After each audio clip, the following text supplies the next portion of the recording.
Let me tell you guys what my concern is, okay? And obviously all of this stuff that you're watching, seeing, it's pretty bad because we're getting more and more immune to it. Like it's becoming a normal Tuesday, normal Monday, normal like gun Sunday. violence in America. Yeah.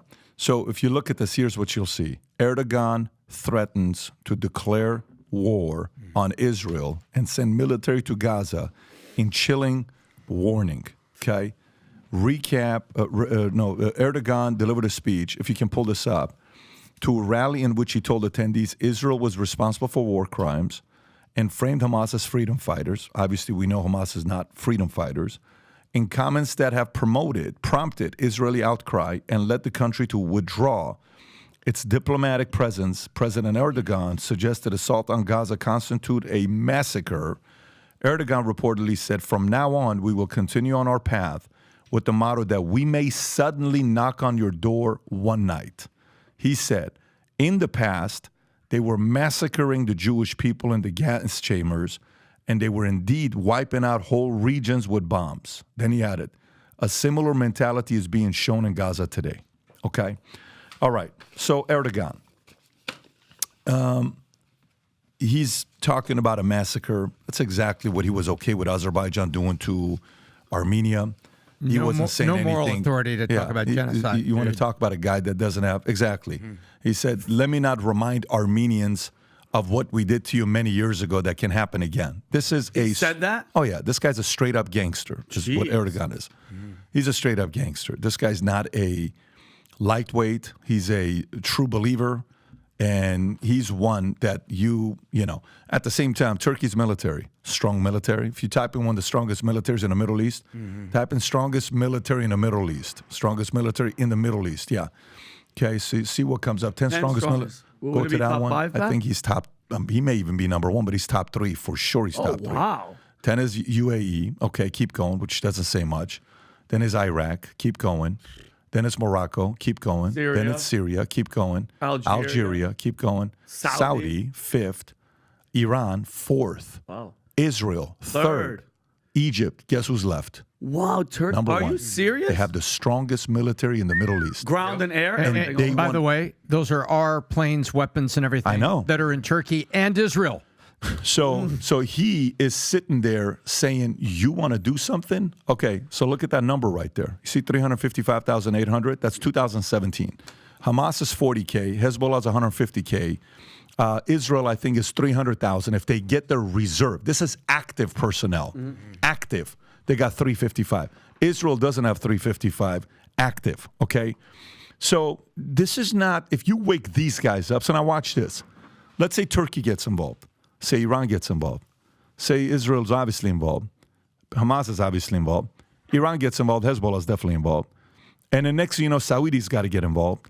And then from there, NATO's got to get involved. U.S. has got to get involved. Everybody's like, wait a minute, you're getting a little too close to Europe. What are we doing with this? Russia's got to get involved. China's got to get involved.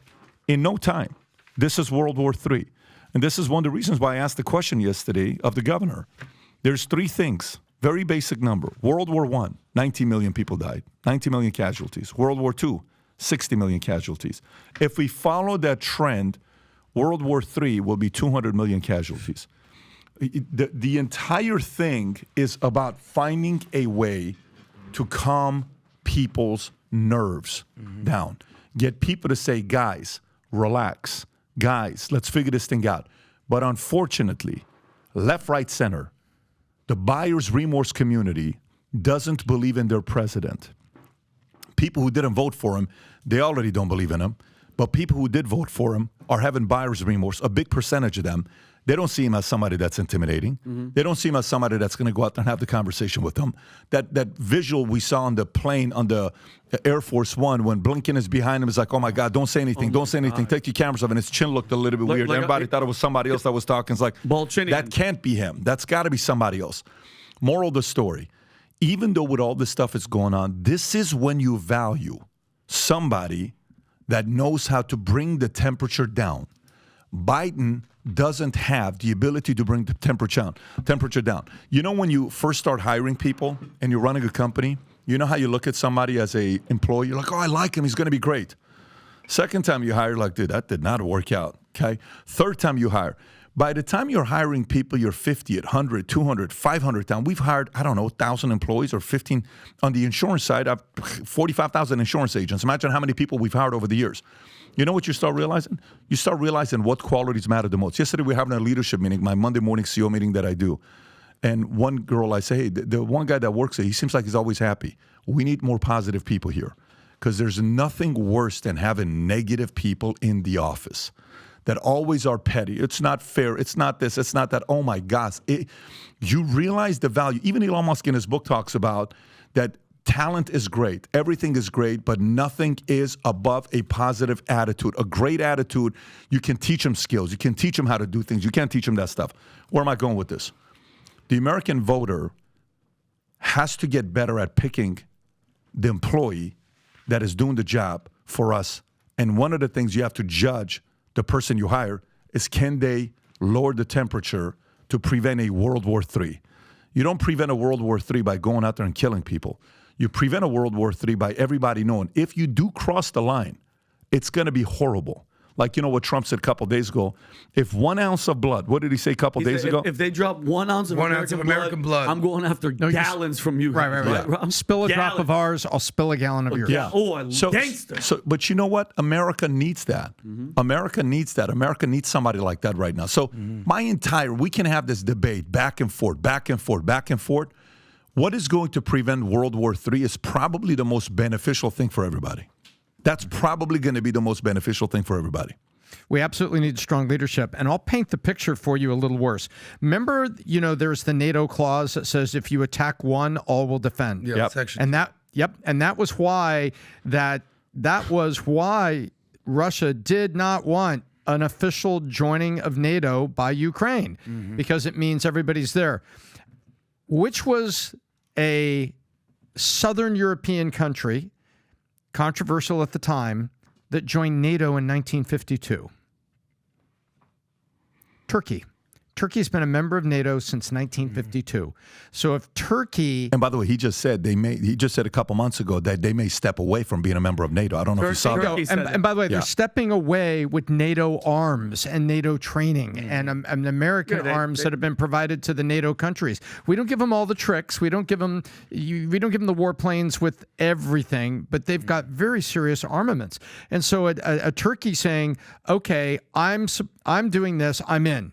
That basically means we're at war with our own equipment. We're at war with ourselves. Did you see what it is so horrible. We need a leader to stand up. And the world is never safer. Never safer. And the United States is never safer. And the diverse people of the United States are never safer than when the guy in the White House is thought of to be the bully by the bad actors.